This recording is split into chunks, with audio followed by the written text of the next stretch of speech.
Europe, the big EU, Nigel Farage's worst nightmare and home to some of the best football fans in the world.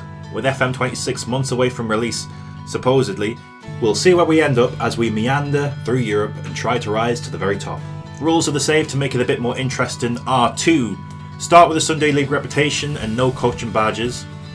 Coaching courses are completely banned, so that the only way we can gain reputation is by winning games, trophies or leagues. We have to start unemployed, and the first club we get must have a maximum of 1 star in club reputation. The point of these rules is to keep the game as realistic as possible, as we'll start from the very bottom. Welcome to the European Journeyman.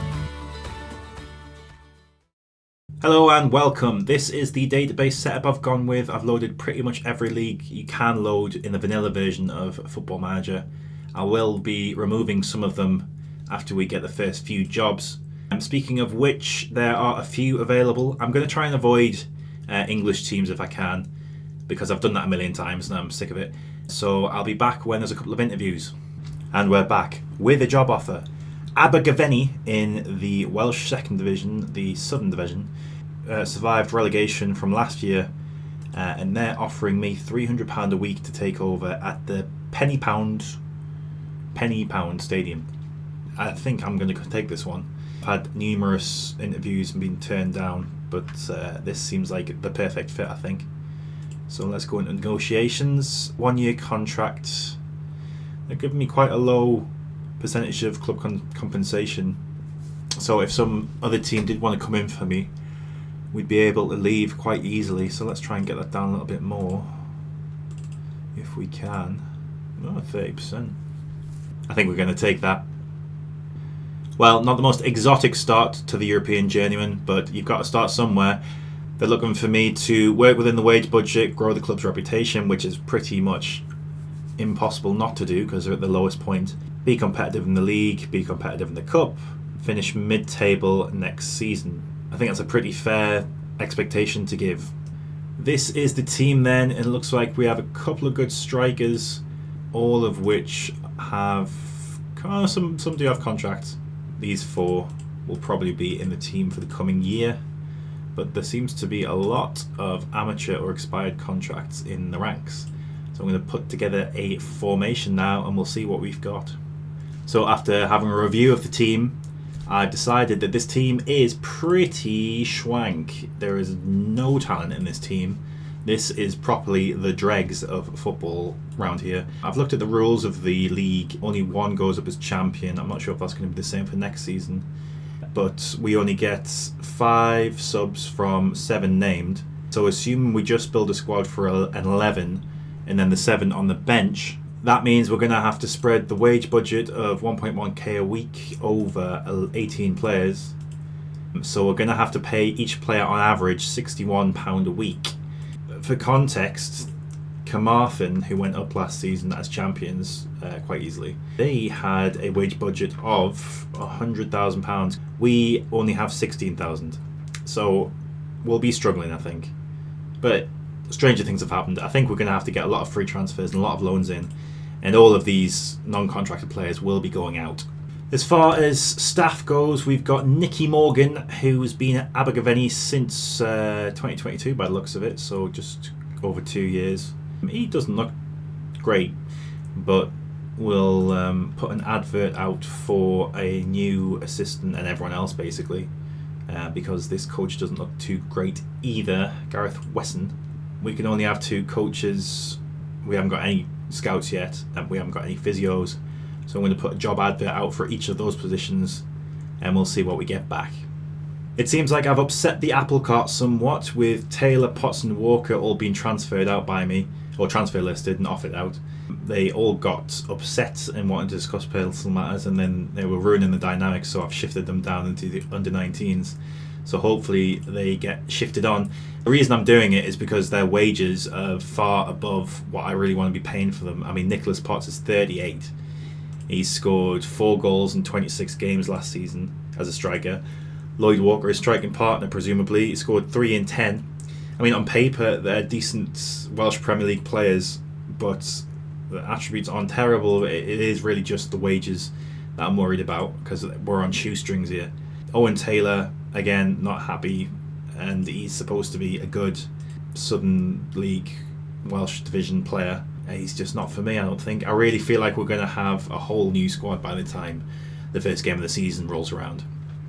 It's the 2nd of June, so I've just got in the first lot of the trial farm. We're just going to keep doing this until we get a full team of players that can play for us, that will play for basically nothing.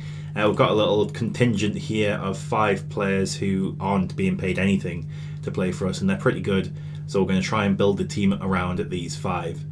2 of the players I'm trying to ship out have already agreed deals to go, or almost, and only Nicholas Potts, the 38-year-old, is clinging on to his £130 a week, but hopefully he will follow the other 2 out the door. And we have the first signing for Abergavenny. Jason Douglas, a big target man striker, 6'7" at 15, so he could get even bigger. He's one of these players that the game's put in to populate the lack of players. He comes in for £65 per appearance on a non-contract. I have got a ton of offers in for a ton of players. We don't have a lot of wage budget, but they don't really ask for a lot either. I mean, if we just took a look at this one, he just wants £6 per appearance on a non-contract. So we're just going to offer a contract to anybody who even looks half decent. And if they come in and they're no good, we can just release them because they're on a non-contract, and we'll just keep rinsing and repeating until we get a half-good team. 10 days on, and we have quite a full team now. We've got a full 11. Lolo Jones coming in on the left wing on the 1st of July. A pretty full bench. I'm going to go for an extra 11 on top of the starting 11 because the players are so cheap, there's no reason not to. I've released a few players that we've already signed, but I'm quite worried about the hole that we've got in centre defensive midfield. There doesn't seem to be many players out there that are signable. I have found some in the form of Robbie Patton, Corey Francis, who I've bid for and hopefully will come in, but there's a lot of teams in for him, and Jack Shaw. Robbie Patton and Jack Shaw I've offered contracts to, but they've rejected because they want too much money. So hopefully they reduce their wage demands and we can get them in when they do. I'm quite flexible on the formation at the moment. I'll play whatever really fits in, but I'm kind of insistent on having some sort of defensive midfield presence because I feel like it's really vital on this game. So at the minute I've got a 4-3-3 plugged in, but that can change to a 4-2-3-1. It could change to a 5 at the back system, but the wing backs aren't that great, so probably not a 5 at the back system, but we'll see what comes up. I've just finished off completing the revamp of the staff. They're not very good, but they don't want a lot of money. The head physio, 5 physiotherapy, but he's on £8 a week. Same for the other physio, he's on £8 a week with 4 physiotherapy. Andrew Bell, the new director of football, 3 judge and player ability, 4 potential, but he's on £30 a week, etc, etc. All the scouts are on £6 a week, but they're a bit naff. Like 2-3 judge and player ability, but that's what's down here. I've got a new assistant manager who will be doing all of my press conferences, called David Sweet, little sweetheart. He looks better than what we've had before, and we've got a new goalkeeping coach in who's pretty bad, but it's better than nothing. On the training side of things, we're a part-time club, so I've just devised this training schedule that I'm just going to be plugging in, just some overall training, routines, match practice, and the most important one, team bonding, so we can get this team cohesion up, because it's at the moment it's very poor because it's basically a brand new team. They've all just come in over the summer, so hopefully that'll keep ticking over as we go through the transfer window. And here we are, it's the 18th of July, the day before the first game of the season in the Welsh Cup first round. The squad's looking much, much better. Here we have our 4-3-3 that we plugged in before. The centre defensive mid's still very weak compared to what I'd like it to be. We have another weakness at the right back position, which I'd like to strengthen, but the rest of the team is looking pretty solid. As far as tactics goes, I'm going to go with this 4-3-3. The back line is just 2 centre backs with wing backs on either side. Strong and Wilson will be supporting Pritchard and Roberts. Pritchard being our star player, we want him as an inside forward, getting inside. This 3 in the middle are just going to be trying to win the ball back and play it up the field. We'll be playing quite direct at a higher tempo and floating crosses. I've put individual instructions on the left back and right back to try and get the ball into the target man as soon as they can. Blake is the kingpin for this formation. He's quite a competent target forward. When we don't play him, Jason Douglas, our first signing, is quite a good deputy. At 15 years old, he could improve quite a lot. If we compare the two, Henry Blake is quite clearly more superior in most areas of the game, but aerially and technically, Jason Douglas is superior, so hopefully over time he'll develop. I mean, Henry Blake's 16 as well, so they'll both be developing at the same time, you'd have thought. But two good options up front. As far as set pieces go, I've just plugged in these 3 attacking corners that I always do. A near post, far post and short corner. I just like to do this to give the AI something to think about, and so we don't become so predictable. No other formations yet. I'm probably just going to make a more attacking and more defensive version of this and stick them in the second and third formation slot for now. If we look at the season preview, we are favourites to go up at 4-11 on. When I took over, I think we were something down in 12th or 13th, nowhere near winning the league.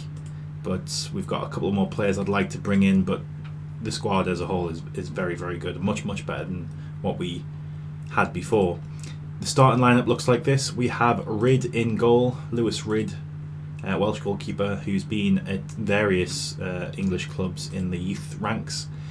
Left back we have Curtis Strong, who has been playing up and down the English and Welsh leagues. Another regen in Neil Jenkins, first club for him, but he looks pretty solid as well. Partnering him is Evans, who's been at Newport County in the youth divisions last year. At right back, one of the weaknesses that I'd like to improve is Sean Wilson. He came through at Liverpool's youth team and been playing in some of the Welsh teams as well. Centre defensive mid, one of the only surviving players from last season's team, Callum Saunders. He didn't actually make an appearance for them last season. He doesn't look very good, but he's one of the only centre defensive mids we've got. Left-sided mid, we've got Matthew Jones, who's been playing in the Welsh Premier League last season. He made 5 starts and 24 sub-appearances for Newton. Partnering him, we have Dan Jones, who can play centre mid or right wing. We'll probably be playing him in centre mid because we've got quite a lot of options at right wing, as you'll see. Regen Nicky Jones is sitting there currently. He's a very strange player. He's got quite a large jumping reach and natural fitness, but average stats in other places. Like, he's got good stats for different positions, you'd have thought, but we've got him on the right wing for now. First club for him. Left wing, we have our star player, Cian Pritchard, who's another one who's come through Newport County's academy along with Evans. He looks the bee's knees. He's in the media Dream 11, and he is probably our best player. Up front, we have another target forward in the form of Henry Blake, another regen, who's 16 years old. All of these players are on non-contracts, and if they're not, they're on youth contracts. So if teams come in for them, there's not a lot we can do about it, but we can just replace them if we need to. And we're sitting almost £400 under the wage budget. I couldn't really spend it if I tried to, really, because all of these on non-contracts don't really bring the wage budget down that much. The bench is looking pretty strong. We had our starting keeper Hurley injured, but then we brought in Lewis Ridd, who's better than him anyway, so it's kind of a blessing in disguise, really. And that's about it. In the next video, I'm going to do a deep dive into Abergavenny, have a look at the town, have a look at the history of the club, and then we're going to get into the first few games of the season, the first of which being against Cashews, and the second being in the league against... So if you'd like to tune in for that, tune in tomorrow. Thank you very much for watching.